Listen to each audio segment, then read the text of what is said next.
Welcome to the AmplifyChange podcast on safeguarding. My guest today is Eloise Walton. Eloise is a senior operation manager at MannionDaniels, which is one of the founding partners of AmplifyChange. She's one of MannionDaniels' trained experts on safeguarding of children and vulnerable adults. Eloise has extensive experience across Francophone and Lusophone Africa and is fluent in French, Portuguese, and English. Eloise, welcome to the podcast and thank you for joining us today. Thanks very much, Rkia. Thanks for having me. So, first of all, what is safeguarding? Safeguarding, it's literally the act of keeping every child and adult, in fact, everybody, safe, which means not to be exposed to any form of harm or abuse. So for organizations, safeguarding means it's the responsibility of those organizations that their board, their staff, their volunteers, their operations, and their programs do no harm or abuse. Eloise, can you define harm? What does it mean? Yeah, so harm and abuse can occur as a result of power imbalances, and these include physical or sexual abuse, sexual harassment and or exploitation, other forms of exploitation such as slave labor, bullying or harassment. So when people think of safeguarding, they tend to just think about children, but safeguarding actually applies to adults as well, and any policy needs to cover risks related to adults too. Could you tell us why is safeguarding so important? Safeguarding is actually a core value of AmplifyChange. So everyone, every child, every adult has the fundamental right to be safe and protected from the risk of harm. Safeguarding is at the heart of what AmplifyChange stands for. It's one of our core values, as I said, and it needs to be a core value for everyone we work with or who receives a grant from us. Within every society and culture, there are power differentials, and having good safeguarding measures in place ensures that everyone is protected as far as possible from those power differentials, from being abused or taken advantage of. Okay, and protection? People might hear the word protection being used. So safeguarding is the actions that are taken to prevent harm and abuse, whereas protection is a child or an adult that needs an additional level of monitoring and support because they've experienced or are at a specific risk of experiencing abuse, neglect, or violence, for example. Eloise, in your experience, what are the main barriers to ensure good safeguarding in organizations? Yeah, there can be quite a lot of barriers to ensure good safeguarding. So some of those might include cultural barriers. People might think that it would never happen in their culture, or that when it does happen, it's acceptable.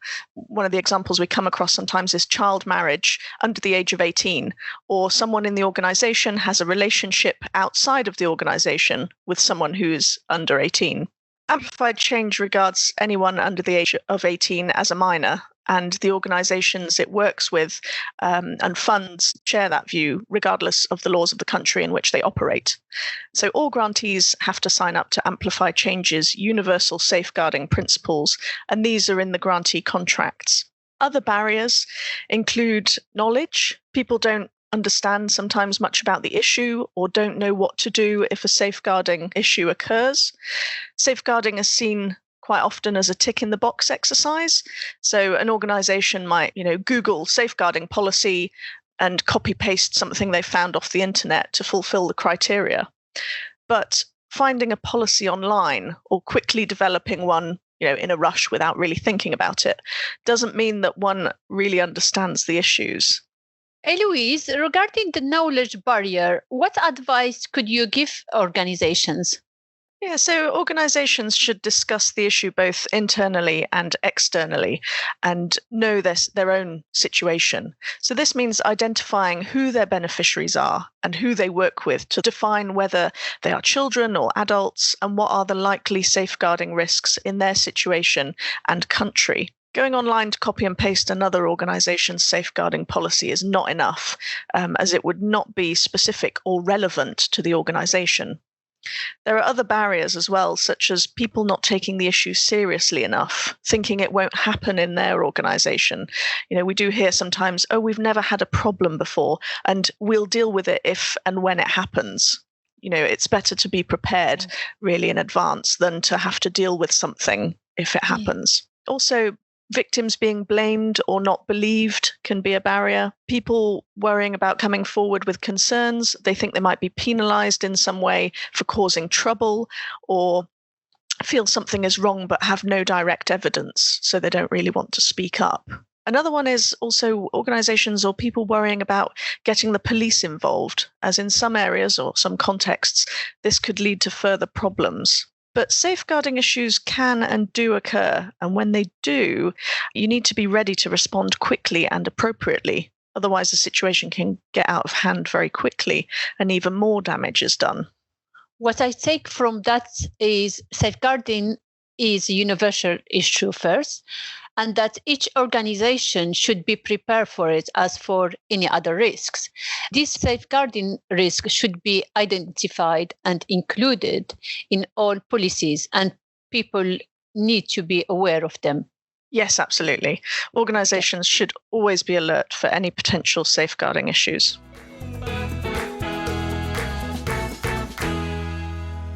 Eloise, can you give us a couple of real-life examples of safeguarding and how they were dealt with? Yeah, of course. More and more services are going online, especially in response to the COVID-19 pandemic. In one service, a telephone support line, one of the key workers noticed that a male colleague often seemed to be talking to the same young female client. She heard him use her name, and also he mentioned a couple of other things which suggested that it was the same person on the phone line. She also later overheard him saying to the client to remember to always ask for him whenever she phoned. Yeah. He did not say anything inappropriate to her about anything else, but the worker was concerned about this, as they were all just meant to pick up the phone to whichever call came through. So she liked her colleague and didn't want to get him into trouble, but also felt uncomfortable with what he was doing because it wasn't quite what they were supposed to do. So after thinking about it, she approached her organization's safeguarding lead and raised her concerns. The safeguarding lead reassured her that she'd done the right thing and that she would follow it up. So the safeguarding lead spoke to the man concerned. He said he'd built a good rapport with the woman and felt he could really help her.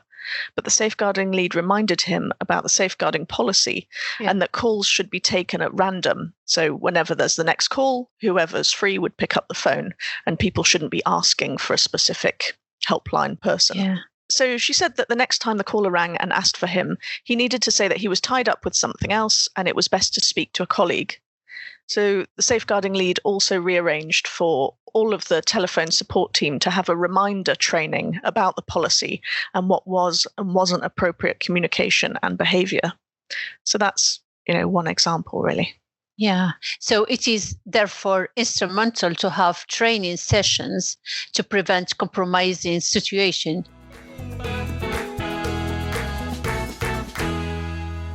You have another example? Yeah, so the other example I'll share with you is about a girl who we'll call Girl A, who was 13 years old. For about a year, she'd attended the weekly Girls After School Club and never missed a session. She was a popular and active member. She liked getting involved in the activities and was full of ideas and suggestions. But over a number of weeks, the club leader began to notice that Girl A was becoming increasingly withdrawn. She'd stopped speaking up in sessions, and rather than being at the front in all the activities like before, she would hang back. She hardly smiled anymore and seemed to have lost her confidence. She also started to miss sessions. So the club leader asked a few times if there was anything wrong, but Girl A just said that she was fine. She also asked Girl A's friends, but they didn't know what was wrong either, just that she'd changed. So the club leader raised the issue with her manager, who suggested talking to the girl's teacher and then perhaps talking to the parents. So the teacher reported that she was worried too. So the club leader decided to speak to the parents the next time she saw them. And through discussions with the parents, the club leader found that Girl A's father thought his daughter should leave school and get married. They'd started to look for prospective husbands for her, and although the girl didn't want to get married, the father said their traditions demanded it. So it wasn't an easy situation, and it took some time, but with the support of community elders, the girl's teacher, club leader's manager, and others, the club leader managed to persuade the girl's parents to let her continue with her schooling, and the marriage plans were put on hold. So it was like a weight had been lifted off the girl's shoulders, and she once again became an active member of the after-school club. She started smiling again, and her confidence returned. Great. So what I take from these two examples, Eloise, and correct me if I'm wrong, is that when dealing with potential safeguarding cases, one should, first of all, ensure confidentiality for each person involved, including the potential victim, and be alert when someone's behavior changes, correct? Yes, that's correct. So in this respect, your second example, there is a significant change in the girl's attitude, which alerted both the club leader and the teacher. That is how they managed to help her by convincing her parents to let her study for her future. It's amazing. One of the objectives of safeguarding is prevention, but also case management and resolution by creating safe spaces for people involved. So my next question is, what can grantees and potential grantees do to ensure that everyone remains safe? Firstly, safeguarding must be made a priority issue in the organisation. There needs to be buy-in to safeguarding from the top down. Then you need to develop a good, workable policy and processes for dealing with and resolving incidences. There are lots of templates that you can use for guidance, but ultimately, you need to have a policy that's suited to your organisation and your specific context. You need to make clear who is the safeguarding lead in your organisation. Everyone needs to know who to go to and who can take forward safeguarding concerns with confidence. Safeguarding is everyone's responsibility. Everyone in the organisation needs to think through what safeguarding may mean for them in their specific role. It's important to sit down as a team in the organisation and think about what are the risks in the organisation at different times and in different situations. How can we mitigate those risks? For example, no one-to-one sessions with children, limiting access to sensitive information such as children's details on a database, not giving out personal phone numbers or other details. Also, what is the process for reporting concerns? Who in the organisation will be the safeguarding lead, i.e. the person who takes responsibility for ensuring safeguarding measures in the organisation are as strong as they can be, and who oversees any investigation when a concern is raised? So you also need to think about who is the backup safeguarding lead. So for example, if you only had one safeguarding lead, there could be an example where someone wanted to raise a concern against that particular person. So ideally, you would need two, the main safeguarding lead who people would go to, but if they're not comfortable going to that person for a particular reason, there is a backup safeguarding lead. Think about what makes those people suitable to be the safeguarding leads. For example, is it their life experience? Is it their training, their skills, etc.? Organizations need to think about confidentiality. All incidents should be raised confidentially and investigated confidentially. They need an incident register where all concerns are logged, dated, and the outcome of any incidents are recorded. They need to think about what is the process for concerns to be investigated. And if it is a false alarm, that's okay. There should be no repercussions for anyone, not for the person who raised the issue or the person who was investigated. And also, they can have some very simple elements in place for safeguarding. For example, a lockable postbox in the office where anyone can drop an anonymous note with their concerns, and the box can be checked every morning. This can be enough if you know that not everyone in your community has access to a computer or the internet, for example.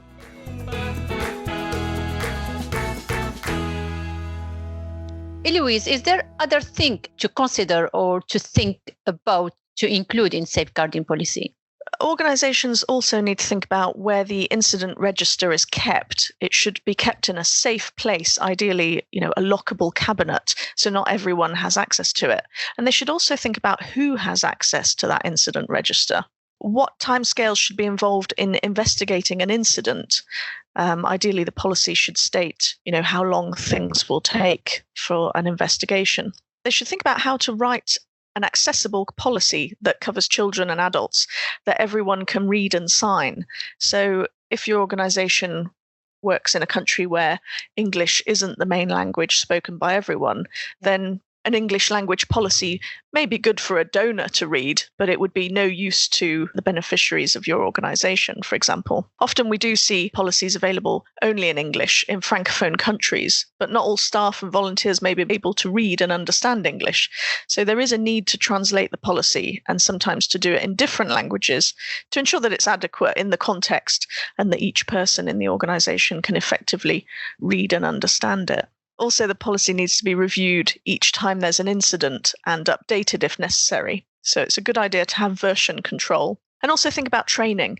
Is the suitable training available? And if so, you can put it in your grant budget because AmplifyChange can support the cost of this. Great. And the training, it should be refreshed and regular. Yes, absolutely. Great.